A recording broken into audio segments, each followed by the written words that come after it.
Hi there, Michael P. Coleman, Content Director for Brother Be Well. Thank you for watching Brother Be Well's Youth Substance Youth Prevention Series, supported by Elevate Youth California, funded through Proposition 64.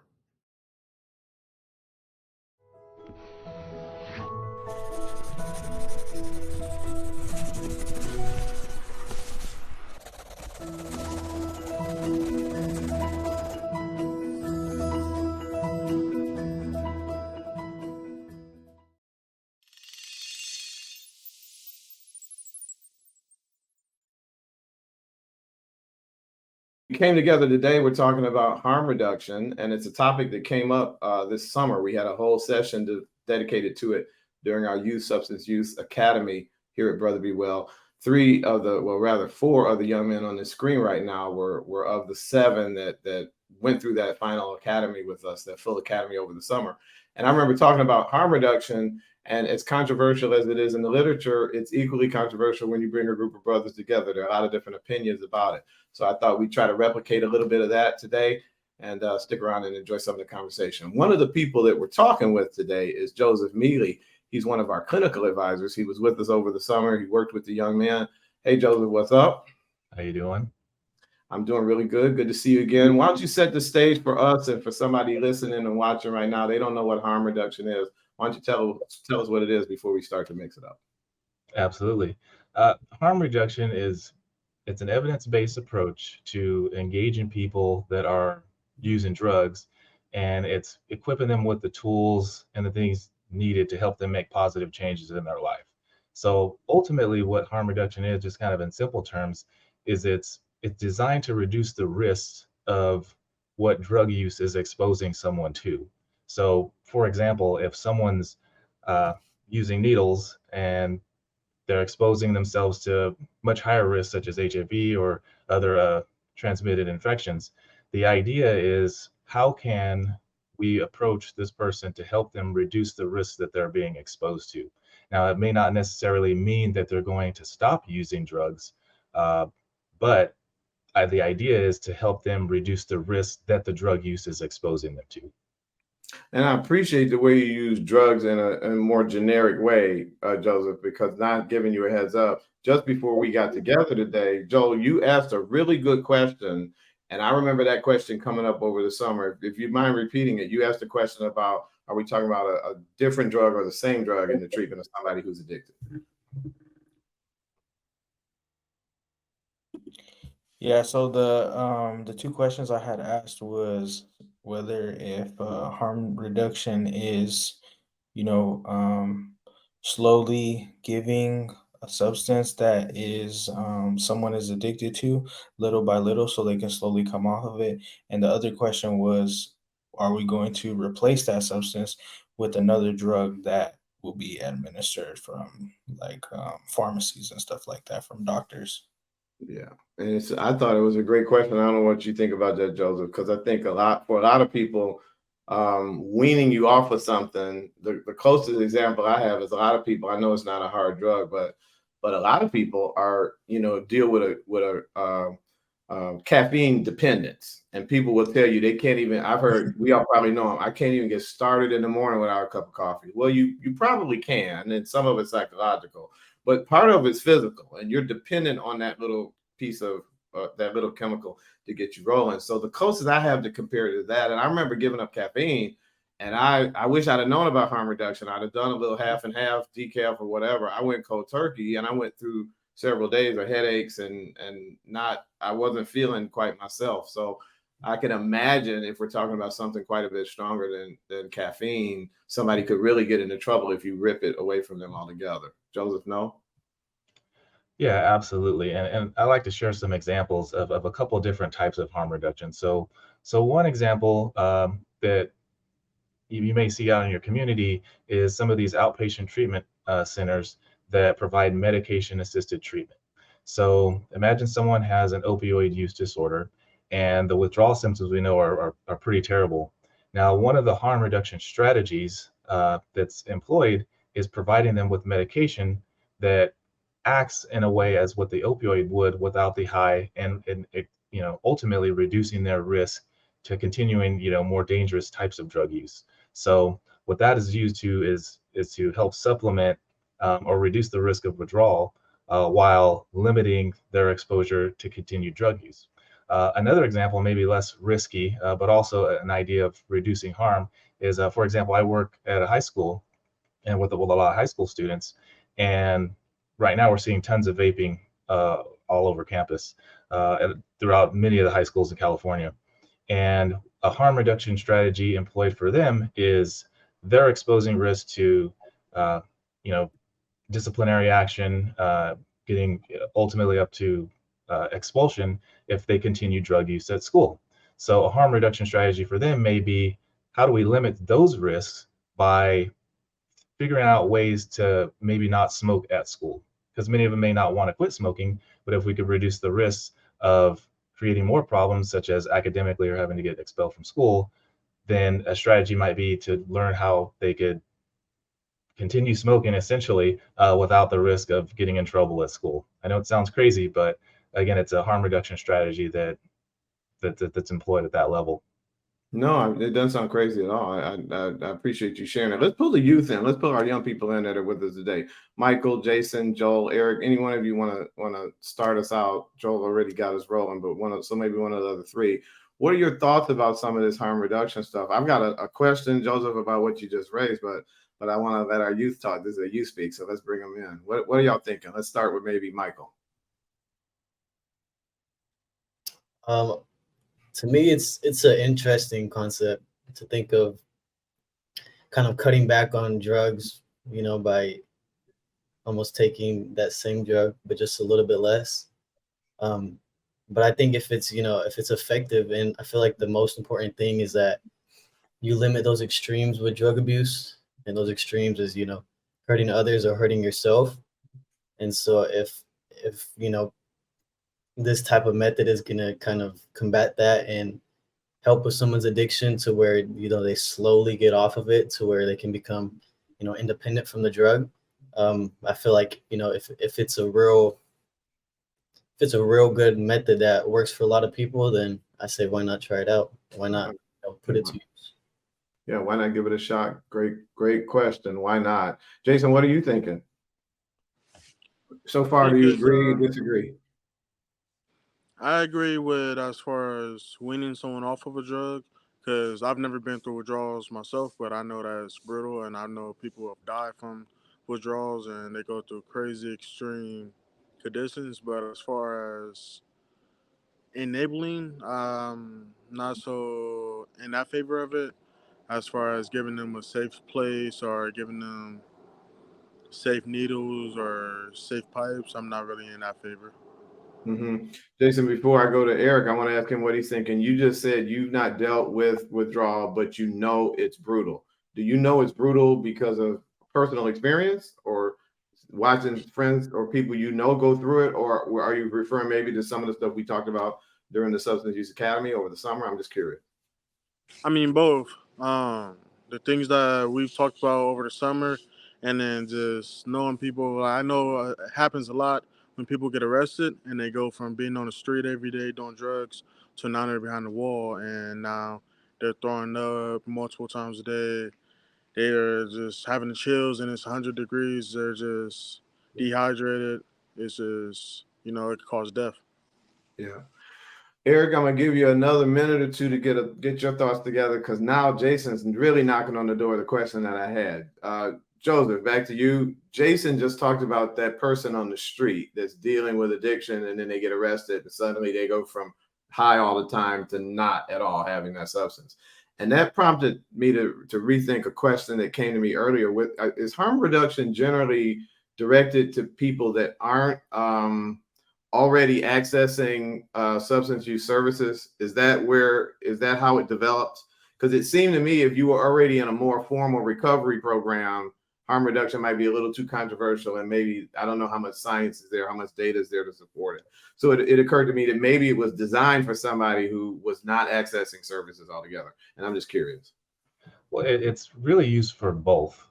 So to go with a more extreme example, ideally, yeah, it's to save lives. So it's called an evidence-based intervention because there's science and research that has shown it to be effective at not only getting people access to service, but saving lives. So last year there was over 100,000 drug-involved overdose deaths. So right now the administration is pushing for harm reduction as ultimately a way to save lives. So it doesn't necessarily mean that that's the only purpose for it, though. So there may be people that are in treatment centers that are already engaging in services where harm reduction strategies still may be beneficial for them. So going back to the example of withdrawal symptoms, sometimes the withdrawal symptoms are so severe that it prevents people from being able to perform normal daily tasks like go to work or go to school. So in that sense, harm reduction may be an avenue to helping people stay involved in the productive areas of their life without them having to, cold turkey and experience withdrawal symptoms that are going to be debilitating. You on a regular basis counsel addiction, yes, Joseph? Yeah. Did you find it as surprising to me, Roland Williams, who was our master addictions counselor? I was surprised to hear him speak so strongly, not really against harm reduction, but he was really kind of analyzing it, breaking it down and coming up with the pros and cons. Our addiction specialists, do they tend to be in one camp or another, or is everybody kind of like Roland, kind of one foot in each camp?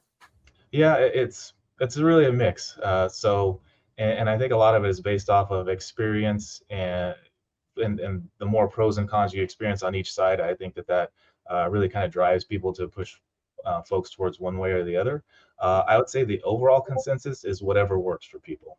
Yeah. If it works, then it works. And so from my perspective and the circle of folks that I work with as a marriage and family therapist, as a substance use disorder counselor, it's what's going to work best for this individual. Yeah, and I'll hold that thought too, because I got to get Erick in here. We're about halfway through this talk. Haven't heard from my man Erick yet. Erick, what are you thinking? You're sitting there, you're listening in. What are your thoughts on harm reduction? Yay or nay? Maybe. Do you see the strengths in it? And then second question: do you have personal experience, either yourself or in your circle, with someone who has struggled with addiction, and they may benefit from a harm reduction approach? When listening to all of your takes on this, I like what Joseph said. And he was pretty practically saying what I wanted to say, which was everyone's different and everyone needs to heal a lot differently, because, with him dealing with all sorts of different people, counseling people with addictions, each one can take a certain path. Some people can quit cold turkey and that's the best for them, but some of them it's best to wean them off. And what Jayson said is it's kind of weird, or kind of like, I think what they call an oxymoron, to give them clean needles to do heroin from, or give them clean pipes, which when I thought, I was like, yeah, it sounds dumb, but that's just the way some people need to heal. You can't just rip it away and say, okay, we'll give you the steps, but some of them, like just say, can't function. So I'm more of with agreeing with him, which is kind of in the middle. It's like there's pros and cons to it, but it works for some people and some people it just doesn't. I'm leaning more towards you can do it, because as long as they're getting healed, that's okay with me. But a lot of people are different. So a lot of people can either quit cold turkey, or a lot of people have to slowly be weaned off of it in order to fully heal. Yeah, even when we talk about other substances that are more acceptable, we haven't talked about cannabis yet, really. We're talking about some of the harder drugs here, but cannabis now is legal in a lot of states. Nicotine, although we know it's very damaging, we also know it's very addictive. It's also quite accepted in American society anyway. And I used to, my own father was addicted to cigarettes, had been since he was 14 years old, and died in his early 60s, in part because of that lifestyle. And I remember him saying he tried everything. He said, I tried the gum, I tried the patch, I tried it all, and I could not break that addiction. And he used to say it's impossible to break an addiction to nicotine without some kind of intervention, and he still didn't think you could do it. Well, subsequently, I met a guy who quit cold turkey. He went from 2.5 packs a day. He finished that third pack, that half pack, and then he stopped. And it's been 20 years. He hasn't had a cigarette in 20 years, and no gum, no patch, no whatever. So everybody is different. I'm not suggesting that just because it worked for him, it could work for you if you're watching, but clearly he was able to do that without any type of intervention, let alone something like harm reduction. But I love what you said, Joseph, too. If it works, it works. So if it helps someone get off of the addiction, all the better. I want to ask you another question, Joseph. You mentioned, I think the figure you just gave, what was the number of substance-related deaths in a year that you just gave us? Yeah, it was over 100,000 drug-involved overdose deaths in 2022. I thought you said 100,000. I thought I must have misheard you because that's such a huge number. I don't mean to put you on the spot. Do you have any idea of what percentage of that would be young people, say 25 and under? That's a good question. I don't have the data on that.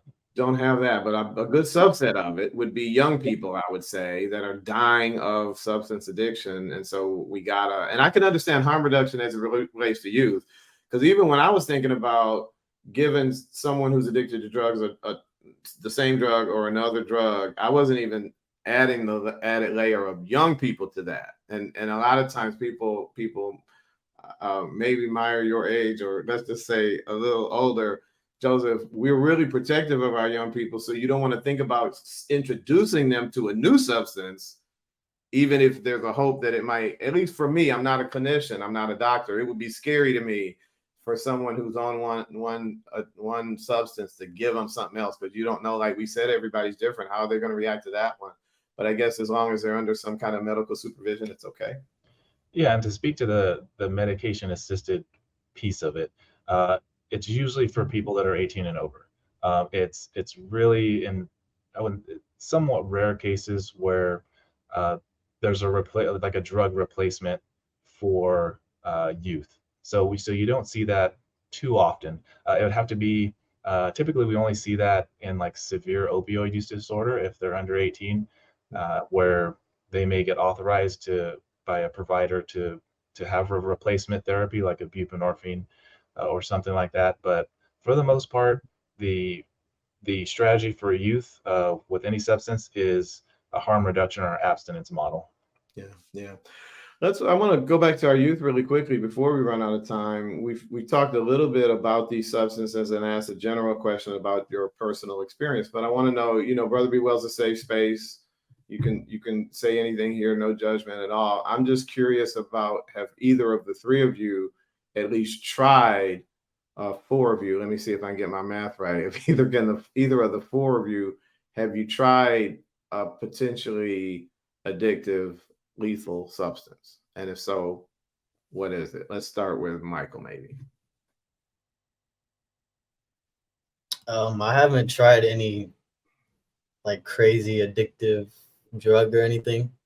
The most I've done is weed, and so I can't really speak to like heroin or cocaine or anything crazy like that because I just haven't tried anything like that. Haven't tried it, according to Roland, that's a good thing, right? You and I haven't tried it, and according to Roland, we should stay in that camp.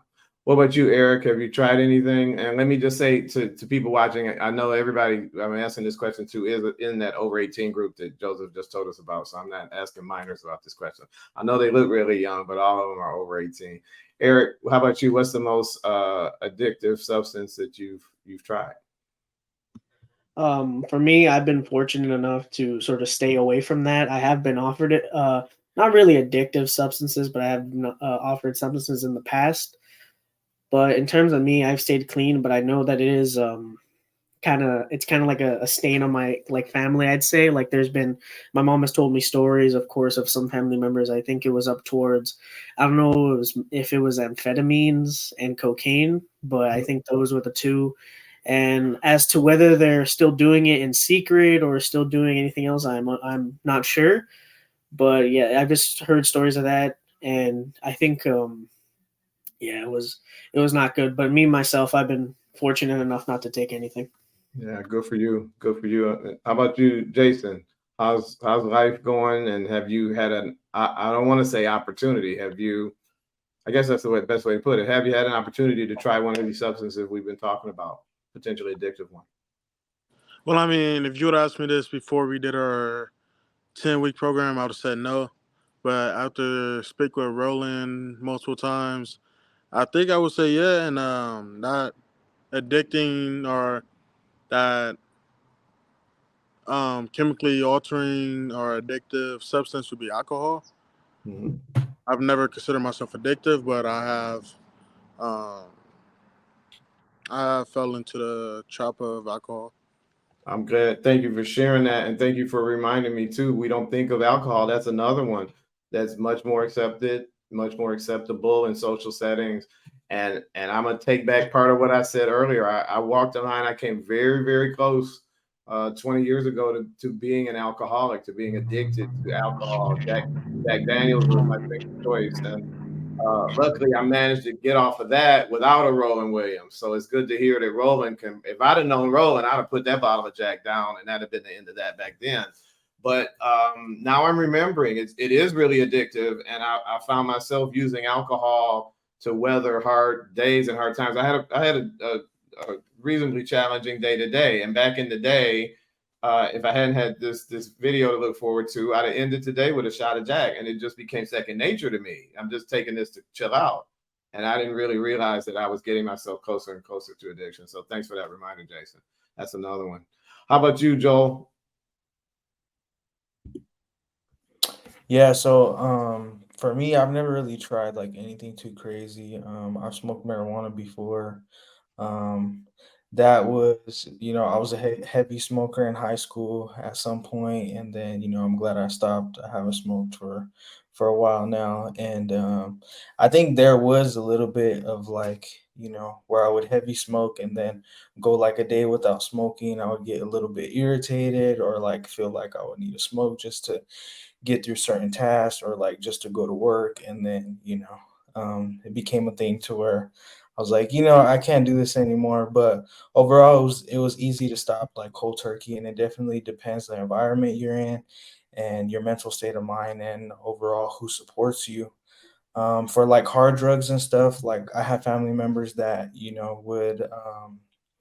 were smoking methamphetamine, meth, and their come downs and like stuff like that would just be crazy. So they would come off the substance and they would sleep for like 2 days straight because that heavy drug like keeps you awake for hours and hours and days depending on how much you take or smoke. So like I witnessed that and I was like, wow, that's just crazy. And overall it like tore my family apart. So for the most part I was just like, yeah, I'm not gonna do that, and I'm definitely gonna stop smoking weed. Man, it's good. Sometimes you don't. Well, let me ask this question really quickly, Joel. Are those family members okay now? Did they make it through that recovery journey? Are they okay, or are they still struggling? My stepsister's father, he actually went to prison for 2 years, and then he was able to get clean from that because he was put in a cell behind walls. But now he just fully smokes marijuana, so he doesn't have to resort to that's kind of like a harm reduction, I would say. So he doesn't use the hard substance. But my mother actually is not doing too well. I actually haven't heard from her for some time, and I'm assuming that she's still, using the substance. But Hmm. I'm wishing her well and hoping that she's okay. Wishing her well, sending her good energy. I lean away from that term thoughts and prayers because in our society we often throw thoughts and prayers out without thinking about it. So I try not to use those words, but I'll send her good energy. I know we all are hoping the best for your mom, Joel.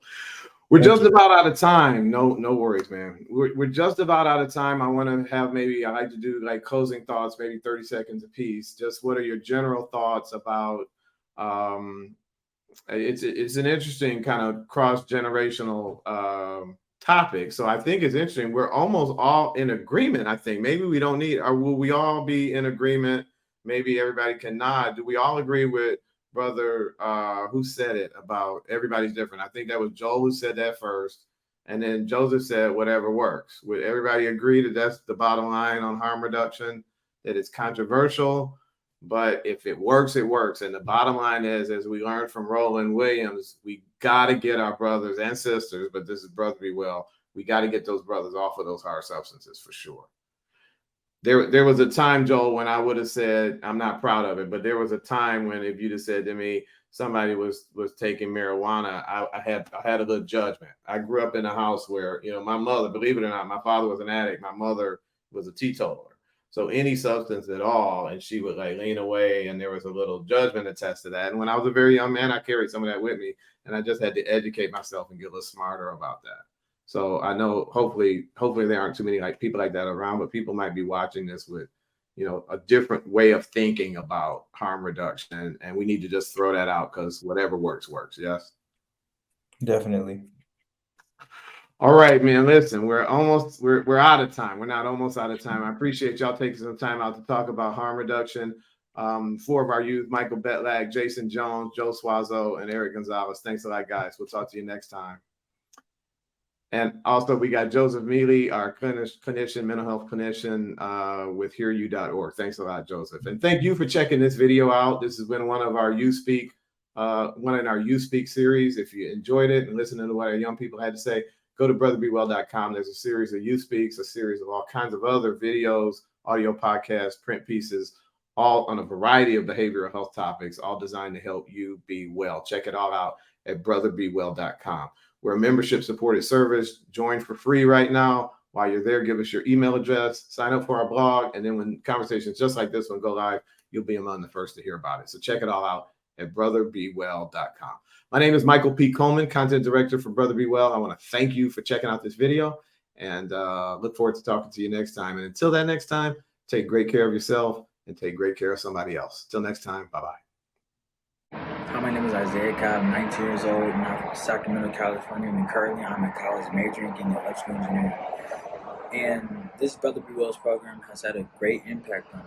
It taught me a lot of things about myself that I am, and I even thought about getting therapy. It inspired me to interacting with the hosts, mentors, and presenters, and exploring the diverse range of topics. It inspired me in so many ways.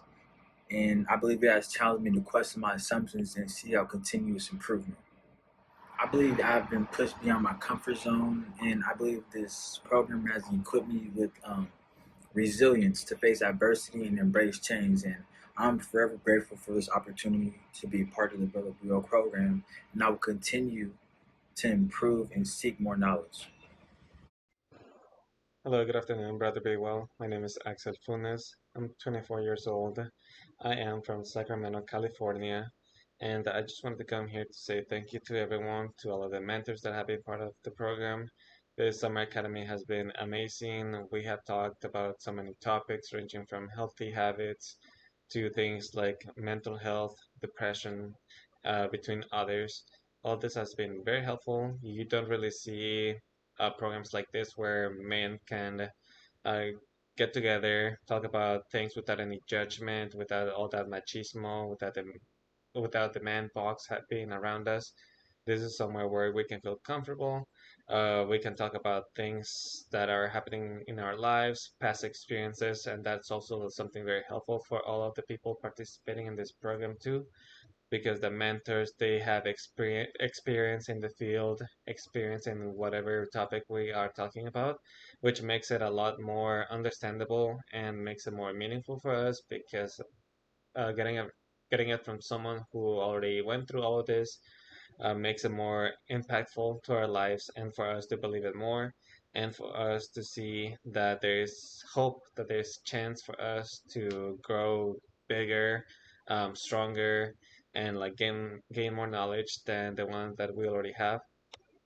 So yeah, I just wanted to say thank you to everyone, to the host, even to the people, to all of the other young men who are participating in this program. They all made it like very easy, very easy to talk to everyone too. They're all very supportive.